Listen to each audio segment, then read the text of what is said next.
Assalamualaikum warahmatullahi wabarakatuh. Alhamdulillah daimal ifdal azim nawal. Allahumma salli wa sallim ala sayyidina Muhammadin sayyidi ahli al-kamal al-badr al-mutalal bahil jamal maula Bilal wa ala alihi wa sahbihi khair sahbin wa al. Nas'aluhu ta'ala an yukrimana wa iyyakum bikamalil wasli bihi wal ittisal wal qabula ladaihi wal iqbal wa anna Allah ta'ala yuhannin ruhal habib sallallahu alaihi wasallam ilaina yarbutna bihi rabtan la yanhal fil qaul wan niyya wal a'mal. Alhamdulillah, senantiasa puja dan puji syukur kita haturkan ke hadirat Allah Subhanahu wa taala atas limpahan nikmahnya, atas limpahan hidayah dan inayah dan taufiknya.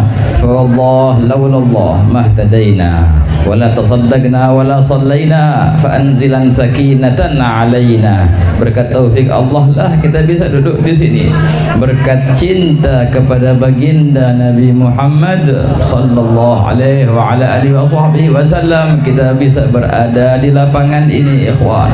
Yang menyatukan kita adalah cinta kepada baginda Nabi. Alhamdulillah, ketahuilah bahwasanya baginda Nabi Muhammad sallallahu alaihi wasallam adalah sumber segala kebaikan, sumber segala keindahan, sumber segala kesempurnaan. Min fil bariyati mahmud illa wa huwa mutalaggan an zainil wujud. Tidaklah ada perangai yang mulia, tidaklah ada keindahan yang pernah terlintas di hatimu, melainkan itu semua adalah cabang dari Nabi Muhammad sallallahu alaihi wa ala alihi wasallam. Kalau kita mau membahas apa? Keindahan fisik atau keindahan ma'nawi, keindahan moral, semuanya baginda Nabi Muhammad adalah sumbernya. Coba lihat, apakah ada wajah yang lebih indah dari wajah Rasulullah?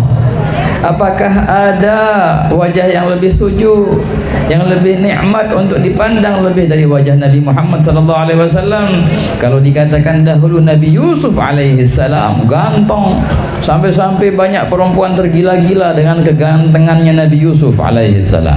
Ketahuilah, perbandingan gantengnya Nabi Muhammad SAW dengan gantengnya Nabi Yusuf sangatlah jauh. Dikatakan Allah Subhanahu wa taala menurunkan keindahan wajah ke muka bumi ini 100. Satu dari 100 itu Allah taala bagi 3. Sepertiganya Allah taala kasih ke Nabi Yusuf. Sepertiga dari 1 dari 100. Sedangkan 2/3 dari 1 itu Allah taala bagi-bagikan kepada yang lain. Lalu kemana pergi 99-nya? Pergi ke wajah Nabi Muhammad sallallahu alaihi wasallam. Wa hakadha, tidaklah ada yang melihat wajah Rasulullah melainkan berkata yaqulu na'ituhu lam ara qablahu wala ba'dahu mithlah. Sebagaimana itu hadis diriwayatkan oleh Imam Tirmidzi dalam Syama'ilnya dan lainnya. Berkata Sayyidina Ali, setiap orang yang bertemu Rasulullah, yang melihat Rasulullah, pasti akan berkata, tidak pernah aku melihat wajah seindah ini, dan tidak akan pernah aku melihat wajah yang lebih indah dari ini. Sallu ala Nabi Muhammad. Allahumma salli wa sallim alaihi. Wajah yang sangatlah menawan, yang putih, rupanya putih-putih tercampur kemerah-merahan, yang hidungnya lurus, mancung dan indah, bibirnya yang sangatlah tipis dan merah, dan senantiasa baginda senyum. Nabi SAW murah senyum orangnya, dan baginda Nabi SAW alisnya sangatlah indah, melengkuk dan nyambung sedikit, bulu matanya sangatlah panjang dan sangatlah lentik. Kesempurnaan yang luar biasa pada Nabi Muhammad SAW. Kesempurnaan maknawinya lebih luar biasa lagi, ya ikhwan. Sehebat-hebatnya orang mau mensifatkan Rasulullah, mau menceritakan tentang kesempurnaan Rasulullah, tak akan bisa sampai ke titik ujung kesempurnaan Nabi. Kamulat mahasinuhu falau ahdasna lil badri inda tamamihi lam yukhsafi. Sungguh sempurna keindahan Rasulullah. Kalau seandainya Nabi Muhammad meminjamkan bulan bulan purnama, baginda pinjamkan seandainya sedikit daripada cahayanya, niscaya bulan itu cahayanya tak akan pernah tertutup dengan gerhana. Niscaya cahaya bulan itu akan melebihi matahari kalau seandainya Rasulullah pinjamkan sedikit daripada cahayanya. Falau ahdatsana lil badri 'inda tamamihi lam yukhsafi wa 'ala tafannuni wasifihi bi wasfihi yafna az-zamanu wa fihi ma lam yusafi. Kalau seandainya ditakdirkan dari nanti setiap orang menyebutkan sifat kesempurnaan Rasulullah, ketahuilah tetap aja masih ada sifat yang belum mereka sebutkan. Da'amad da'atuhun nasara fi nabiyihim wahkum bima syi'ta madhan fihi wahtakimi wansub ila dhatihi ma syi'ta min syarafin wansub ila qadrihi ma syi'ta min 'idhami fa inna fadla Rasulillah laysa lahu haddun fayu'riba anhu natiqun bifami. Yang enggak boleh cuma satu, engkau sifatkan Rasulullah dengan itu. Jangan engkau sifatkan Rasulullah dengan ketuhanan sebagaimana kaum Nasara mensifatkan nabi mereka Nabi Isa dengan ketuhanan. Itu yang tidak boleh. Selain sifat itu silahkan engkau nisbatkan kepada baginda apa yang pernah terlintas di benakmu daripada kesempurnaan. Dan terus ketahuilah sesungguhnya fadla Rasulullah, keutamaannya Rasulullah tiada batasnya sehingga bisa untuk diungkapkan dengan kata-kata. Tidak mungkin ya ikhwan. Al-Imam Ali Al-Habsyi berkata dalam qasidahnya, aku berusaha untuk apa? Untuk mensifatkan Rasulullah dengan maulidku yang tadi barusan kita baca, maulid Simtud Durar. Ikhwani, maulid yang tadi kita baca maulid yang agung loh. Kalau seandainya di maulid Ad-Daibah, Al-Imam Ahmad bin Hasan Al-Attas berkata, bila mana dibacakan maulid Daibah hadir Nabi Muhammad SAW. Begitu pula Simtud Durar dikatakan bila mana dibacakan maulid itu Nabi SAW hadir dari awal. Tinggal engkau bisa merasakan tidak kehadirannya. Tinggal engkau bisa melihat atau tidak baginda Nabi Muhammad SAW. Jangan engkau pungkiri keberadaan yang sangatlah nyata. Gatun kiru daw'ala gatun kirul ainu daw asyams min ramadin wa yunkirul famu ta'mal min sagami. Ada orang di siang-siang bolong, dia bilang kagak ada matahari, padahal matahari sangatlah jelas di hadapannya. Bukannya mataharinya kagak ada, tahu-tahu tuh orang matanya picek. Salahnya di matanya bukan di matahari. Ada orang minum sirup yang sangat manis, diminum sama dia, dibilang hambar. Pas kita minum tuh sirup, masya Allah manis banget. Kok bisa ini hambar? Tahu-tahu itu orang lagi sakit, lidahnya nggak bisa ngerasain apa-apa. Itulah ikhwan. Semoga Allah Ta'ala sembuhkan penyakit dari mata kita sehingga kita bisa melihat Nabi Muhammad SAW. Semoga Allah Ta'ala sembuhkan penyakit dari hati kita sehingga kita bisa merasakan kehadiran Nabi Muhammad SAW wa ala alihi wa sahbihi wasallam. Wa hakadha ikhwan, la ilaha illallah. Beliau berkata, hawaltu an asifal habiba bi ba'di ma fahimal fuadu min as-sanal qur'ani fawajatu qawli la yafi'u bi dzarratin min 'ashri mi'syaril 'atar rabbani. Aku berusaha untuk mensifatkan Rasulullah dengan maulidku Simtud Durar, dengan qasidahku yang ini dan yang itu, mengarang diwan 4 jilid besarnya Al-Jauharul Maknun dan banyak lagi yang beliau karang memuji-muji Rasulullah. Kemudian ketika aku ingat dengan satu ayat dari firman Allah Ta'ala ketika Allah memuji Nabi Muhammad SAW. Apa ayat itu? Allah berfirman, wa innaka la'ala khuluqin azim. Sesungguhnya engkau wahai Nabi di atas akhlak yang azim, yang agung. Ketika aku lihat ayat itu dan aku bandingkan dengan semua pujian-pujianku, tahu-tahunya semua pujian-pujianku itu tidak menyamai sebutir atom dari 1/10 yang ada di ayat itu. Ikhwan, la ilaha illallah. Kalau kita muji-muji Rasulullah, tidak lain kita adalah mengikuti Allah Subhanahu wa taala, karena Allah lah memuji Nabi Muhammad sallallahu alaihi wasallam. Berkata ahlul ma'rifah, kalau kita bisa memahami makna Al-Quran yang sangatlah dalam, maka engkau akan melihat bukan pada tiap-tiap surat, bukan pada tiap-tiap ayat ada pujian untuk Nabi Muhammad SAW. Wah, kata ikhwan, luar biasa. Dan masya Allah yang di sini katanya masya Allah pada ngapal Quran. Alhamdulillah ikhwan. Kalau kita mau dapat warisan Nabi, nah itu tuh peninggalan Rasulullah yang masih ada sekarang, mukjizat Nabi Muhammad yang kekal abadi, Al-Quran. Wah, kata baca, hafalin dan fahamin. Sesungguhnya di Al-Quran itu ada segalanya. Fihi akhbar man qablakum wa naba man ba'dakum. Baginda bersabda, di Al-Quran itu ada cerita-cerita, kabar-kabar orang yang sebelum kalian, dan juga di Al-Quran ada cerita-cerita, kabar-kabar yang akan datang, kata Nabi Muhammad SAW. Oleh karena itu Sayyidina Ali bin Abi Thalib berkata, "Lau dha'a minni 'iqalu ba'ir la wajadtuhu fil Qur'an." Kalau seandainya aku kehilangan tali untuk mengikat ontaku, aku bisa mencarinya melalui Al-Qur'an. Begitu ya kawan, semuanya ada di Al-Qur'an. Tapi tidak semuanya bisa memahami Al-Quran. Tidak semuanya bisa mengambil ilmu yang indah dari Al-Quran. Walaupun tuh orang bisa bahasa Arab, enggak. Yang menjadi patokan bukan bahasa Arabnya, enggak. Yang menjadi patokan kesucian hatinya. Wa ja'alna 'ala qulubihim akinnatan an yafqahuhu wa fi adanihim waqra. Bagi mereka orang yang munafik, Allah Ta'ala, bagi mereka tuh orang yang munafik, kami jadikan hatinya karatan. Yang mana karatan itu mencegah mereka untuk bisa memahami Al-Quran. Berarti kalau orang mukmin, Allah Ta'ala izinkan mereka untuk bisa mengambil pemahaman dari Al-Quran. Wah, kata ikhwan.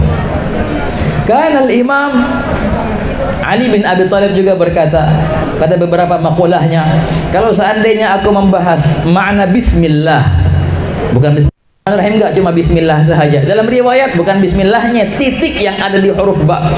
Makna-makna itu sangatlah banyak. Kalau seandainya aku menulis kitab, niscaya itu kitab tidak bisa dibawa oleh 100 onta. Saking banyaknya kitabnya itu ya kawan. Kan Al-Imam, ada seorang ulama di Hadramut, Al-Imam Abu Bakar bin Abdullah Al-Attas, guru daripada Habib Ali Habsyi, berkata, "Lau takallamtu fi qawlihi ta'ala walladhi qaddara fahada la a'jaztu katabatad dunya." Kalau seandainya aku membahas satu firman Allah Ta'ala, walladhi qaddara fahada, ialah Allah Ta'ala yang mentakdirkan, kemudian ia yang memberi petunjuk. Kalau seandainya aku bahas makna ayat itu, niscaya aku akan membuat semua penulis sedunia letih, kecapean untuk menulis makna-makna yang aku akan uraikan. Al-Quran luar biasa ikhwani. Masya Allah, alhamdulillah sudah hafal Quran, banyak-banyak baca Al-Quran, banyak-banyak wiritin Al-Quran. Kalau bisa sehari itu berapa lembar tuh, jangan sampai satu hari lewat dari Al-Quran. Wah, semoga Allah Ta'ala jadikan Al-Quran rabi'a qulubina. Semoga Allah Ta'ala jadikan kita sebagai sahabatnya Al-Quran. Semoga Allah jadikan kita bukan cuma sahabat, namun juga keluarganya Al-Quran, insyaallah. Amin ya rabbal alamin. Kata Sayyidah Aisyah, ketika Siti Aisyah ditanya, "Wahai sif lana Rasulullah, coba sifatin kita, gimana sih akhlak Rasulullah itu?" Maka Siti Aisyah berkata, "Kana khuluquhul Quran." Daripada Rasulullah, akhlaknya adalah Al-Quran yang berjalan. Itulah Nabi Muhammad SAW. Wah, kata ikhwan, baginda sumber keberkahan. Kalau mau kenikmatan dunia akhirat, maka dekatlah dengan Rasulullah. Bila mana ada Rasulullah di rumahmu, akan menjadi berkah rumahmu itu. Bila mana Rasulullah di hatimu, akan menjadi berkah pula hatimu ikhwan. Kelahirannya Rasulullah membawa keberkahan yang luar biasa. Nabi Muhammad dibawa oleh ibu susunya yang bernama Halimah Sa'diyah. Muhammad tinggal di desa Bani Sa'ad namanya. Dalam masa-masa itu gimana itu ceritanya? Siti Halimah yang tadinya orang yang sangat sederhana, dia datang ke Mekah menunggangi keledai yang sangat kurus, ceking keledainya, sampai-sampai dia telat. Teman-temannya duluan tuh, teman-teman duluan sudah masuk ke Mekah, dia nggak kebagian. Siapa yang bisa diasuh oleh itu? Sampai-sampai akhirnya dapat Nabi Muhammad SAW. Namun ketika dia membawa Nabi Muhammad SAW pulang ke desanya Bani Sa'ad dan menunggangi keledai itu, tuh keledai yang tadinya kurus ceking langsung gemuk, langsung seger. Bahkan dikatakan dalam riwayat keledainya itu menyusul keledai-keledai yang lain, bahkan menyusul kuda-kuda saking cepatnya. Ketika Sayyidah Halimah Sa'diyah membawa Nabi Muhammad ke desanya, sedesa itu menjadi subur ikhwani. Dan kambing-kambing gembalaan Siti Halimah itu jadi segar semua, gemuk-gemuk semua. Sampai-sampai tetangganya bilang, Halimah, kau di mana menggembala kambingmu? Ayo kita gembala bareng-bareng deh. Kambing ente gemuk-gemuk, kambing aneh kurus-kurus. Di mana ente makan rumput tuh kambing-kambingnya? Bareng-bareng deh. Bareng-bareng silahkan ngangon kambing bareng-bareng. Tapi pas balik kambingnya Siti Halimah tetap gemuk-gemuk. Kambing yang lain masih kurus-kurus. Bukan masalah di mana makannya, bukan masalah apa yang dimakan, namun masalahnya siapa orang yang ada di rumah Siti Halimah sallallahu alaihi Muhammad. Allahumma shalli wa sallim alaihi. Siti Halimah berkata dalam hadis yang sahih fi marahu Ahmad wa ghairuh, gal marrat alaina layalin lam yakun fi baitina sirajun illa wajhahu. Beberapa malam ketika Nabi Muhammad ada di rumah kami tidak memiliki, bahkan kami tidak membutuhkan lampu di malam hari karena kami merasa terang benderang dengan wajah Nabi Muhammad SAW. Zaman dulu nggak ada lampu, pakai lilin mereka.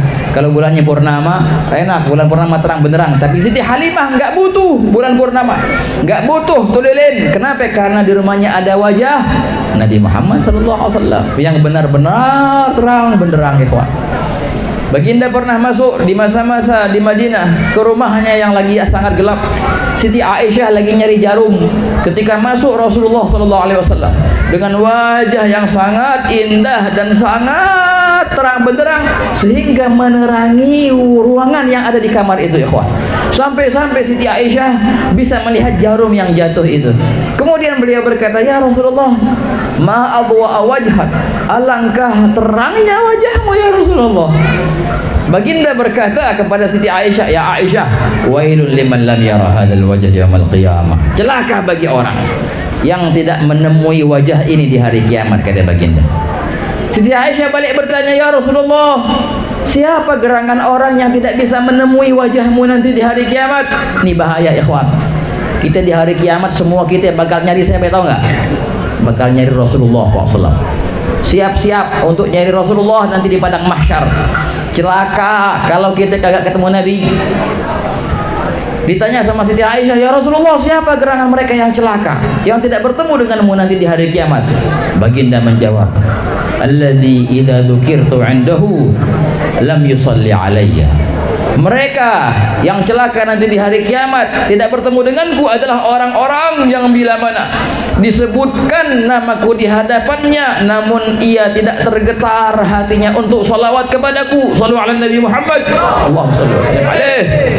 Alamatnya berarti apa? Kalau seandainya engkau punya hati tergetar ketika mendengar nama Rasulullah sehingga spontan engkau bersalawat, insya Allah harapan besar nanti engkau akan ketemu dengan baginda Nabi SAW di hari kiamat nanti. Namun kalau seandainya engkau punya hati mati, keras, sudah mati rasa, biasa-biasa aja, ketika mendengar nama Rasulullah, ancaman besar bagimu, ngerinya engkau tak akan bertemu dengan Nabi Muhammad SAW. Perhatikan hatimu, perhatikan sanubarimu. Bagaimana responnya ketika menyebut, ketika mendengar nama Nabi Muhammad sallallahu alaihi wasallam? Wah, kata ikhwan, ketika baginda Nabi SAW di salah satu peperangannya di perang Tabuk, para sahabat kekurangan air. Akhirnya Nabi SAW melihat mana air yang ada. Sayyidina Anas bin Malik membawakan, "Ini ya Rasulullah, beberapa air yang ada." Kemudian baginda Nabi SAW memasukkan tangannya yang mulia ke dalam air itu. Kata Nabi SAW, "Mari ayo berwudu dan minum yang mau minum." Yang tadi itu air tinggal sedikit, akhirnya apa? Semuanya bisa wudu dan semuanya bisa minum. Kata Sayyidina Anas, "Aku melihat tahu-tahunya ada air yang keluar dari sela-sela jari Nabi Muhammad SAW." Dikata oleh para tabi'in, Anas, ketika itu berapa kalian? Maka beliau berkata, "Kalau seandainya kami ada 100.000 pasti akan mencukupi kami semua." Itu air ikhwan yang keluar dari sela-sela jari Nabi SAW. Itu adalah sebaik-baiknya air di alam semesta. Air apa yang paling mulia? Apakah telaga Kautsar di surga nanti? Masih kalah. Air Zam-Zam juga masih kalah. Air yang paling mulia adalah air yang pernah keluar dari Nabi Muhammad SAW, dari sela-sela jarinya. Wa afdalul miyahin ma'un qad naba' min baini asabi'in nabiyil muttaba' yalihi ma'u zamzamin fakautharu fanilin thumma bagil anharu. Tahu nggak tempat mana yang paling mulia? Tempat mana yang paling berkah di alam semesta? Langit bukan, surga bukan, arsy-Nya Allah juga bukan. Ada lagi yang lebih mulia. Kursinya Allah bukan. Di bumi, iya di bumi tempatnya. Di mana? Ka'bah bukan. Ada yang lebih mulia dari Ka'bah. Tahu di mana? Itu adalah magamnya Nabi Muhammad SAW. Tempat yang paling mulia. Padahal tanah biasa, di bumi lagi. Karena berdampingan dengan Rasulullah, maka menjadilah ia tempat yang paling mulia. Sendalnya Rasulullah, padahal cuma sendal. Pernah tuh sendal berada di atas alam semesta, menaungi alam semesta. Pernah ikhwan. Kapan? Ketika Nabi SAW naik Isra Mi'raj. Kalau Nabi Musa disuruh copot sendalnya ketika bertemu dengan Allah, ketika Allah bertajalli, masih di bumi. Tapi Nabi Muhammad SAW, Allah Ta'ala panggil ke tempat yang agung, tapi Allah Ta'ala tidak suruh baginda Nabi Muhammad SAW untuk melepaskan sendalnya. Wahakadha, oleh karena itu kan Nabhani yaqul ala ra'si hadzal kaun na'lu Muhammadin 'alat fajmi'ul kun tahta dhilalihi ladat turi Musa nudiyakhla' wa Ahmad ladal 'arsy lam yumar bi khal'in 'alihi. Pernah alam semesta di bawah naungan sendalnya Rasulullah itu. Ketika Allah Ta'ala memanggil baginda di Isra Mi'raj, sendal itu sendal biasa. Kalau seandainya sendal itu enggak dipakai Rasulullah, kagak bisa boro-boro ke langit, nggak bisa kemana-mana. Tapi apa yang menjadikan sendal itu mulia? Kata ulamanya ikhwan, saking mulianya sendal itu, jangankan sendalnya, foto sendalnya sudah mulia. Bahkan kan berkata Nabhani juga, timsal, kan Imam Suyuti mengarang beberapa kitab fi timsal fi mithlin ni'al. Beliau berkata lukisan, cuma lukisan ya, bukan sendalnya, lukisan atau bentuk sendal itu, trompa itu mempunyai khasiat yang luar biasa. Beliau berkata, tidak diletakkan di kepala yang lagi puyeng, melainkan sembuh insya Allah puyengnya. Seorang ibu yang hamil yang mau melahirkan, kalau megang trompa itu atau bentuknya sahaja, dimudahkan proses lahirannya. Jangankan sendalnya, gambarnya aja mulia ikhwan. Itulah Nabi Muhammad sallallahu alaihi wasallam. Ikhwani, mari ikhwan kita niatkan duduknya kita di majelis ini semoga tidak sia-sia dan pasti tidak akan sia-sia. Apakah mungkin kita akan sia-sia dengan menyebut Rasulullah? Apakah kita mungkin akan celaka dengan menyebut Rasulullah? Tidak mungkin ikhwan. Karena al-imam yaqul, ya hal tara hadha yusi'u Ahmada am hal tarahu laysa yurdi samada fadakka nafsi i'mal wa la takhsharrada. Karrir maulida thummal maulida fa'ish sa'idan wa tamut fi su'adi. Orang kalau banyak-banyak sholawatan, banyak-banyak baca maulid, dia senantiasa hidup dalam keadaan senang. Jangan lupa ikhwan, bukan artinya senang itu orang kaya. Enggak semua orang kaya senang. Bukan artinya senang itu orang yang punya mobil. Enggak semua orang yang punya mobil senang. Banyak orang kaya tuh yang punya mobil dia apes, dia sumpek, kagak bisa tidur. Ada orang yang sederhana hidupnya, tidurnya ngorok. Tahu apa arti kesenangan? Kesenangan hati. Tahu apa arti kekayaan? Al-ghina ghinan nafs, kata Rasulullah. Kekayaan hati. Jangan kau mencari kekayaan dunia yang bersifat sementara. Kau harus cari kekayaan hati, karena itulah yang akan mengakibatkan kekayaan nanti di hari kiamat. Semoga Allah Ta'ala jadikan perkumpulan ini perkumpulan yang mulia, dan semoga Allah ulurkan pertolongan kita semua pada saudara-saudara kita yang di Palestina dan semua kaum muslimin dan muslimat dimanapun berada, dan semoga Allah Ta'ala menghilangkan segala penghalang yang menghalangi kita dari Nabi Muhammad SAW. Allah Ta'ala menyembuhkan penyakit mata kita yang menghalangi kita untuk melihat Nabi Muhammad SAW. Allah sembuhkan penyakit hati kita, penyakit jasmani dan rohani kita, sehingga kita bisa senantiasa memandang Rasulullah, bersama Rasulullah, mengingat Rasulullah, dan tak luput dari kita bayangan Nabi Muhammad sallallahu alaihi wasallam. Amin ya rabbal alamin. Ya Allah, hidupkanlah sosok baginda Nabi Muhammad di hati kami. Hidupkanlah sosok baginda Nabi Muhammad di rumah kami. Jadikanlah rumah kami rumah yang dibanggakan olehmu dan oleh Nabi Muhammad sallallahu. Jadikanlah keluarga kami, jadikanlah kerabat kami, jadikanlah teman-teman kami, jadikanlah semua mata yang berkedip di sini kebanggaan Nabi Muhammad SAW. Berikanlah kami karunia untuk memandang Nabi-Mu ya Allah. Bersihkanlah yang kotor dari diri kami, sucikan yang telah menjadi najis dari kami ya Allah. Engkau maha suci, Engkau maha indah wahai Allah. Demi keberkahan Nabi Muhammad SAW, jadikanlah saat ini saat mustajabnya doa ya Allah. Kami melantunkan ya Allah, kami memohon kepadamu pengampunan, keridhaan, dan kami memohon kebersamaan dengan Nabi Muhammad sallallahu alaihi wasallam di dunia dan di barzakh dan di akhirat. Dan jangan engkau cabut nyawa kami dari dunia ini melainkan setelah kami berjumpa dengan baginda Nabi Muhammad sallallahu alaihi wasallam. Amin ya rabbal alamin. Izinkan kami berjumpa dengan baginda di padang mahsyar nanti ya Allah. Izinkan kami berjumpa dengan baginda di alam barzakh kami ya Allah. Izinkan kami berjumpa dengan baginda di dunia ini ya Allah. Amin ya rabbal alamin. Allahumma ya man waffaqa ahlal khairil khair wa anahum alaih. Waffiqna Allahumma lil khair wa a'inna alaih. Mazzik 'anna وافتح لنا الأبواب. أذقنا لذة المناجاة مع الحبيب ولذة الشراب ولذة الخطاب. وادخلنا مع الأحباب بفسيح الرحاب.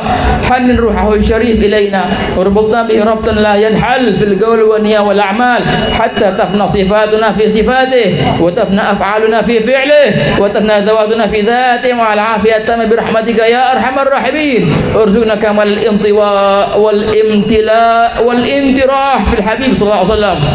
وارزقنا كمال التعلق والتشوق والتحقق به صلى الله عليه وسلم على العافية التامة برحمتك يا أرحم الراحمين. ربنا آتنا في الدنيا حسنة وفي الآخرة حسنة وقنا عذاب النار. وصلى الله على سيدنا محمد وعلى آله وصحبه وسلم والحمد لله رب العالمين. والسلام عليكم ورحمة الله وبركاته. Alhamdulillah. Terima kasih banyak kepada guru kita.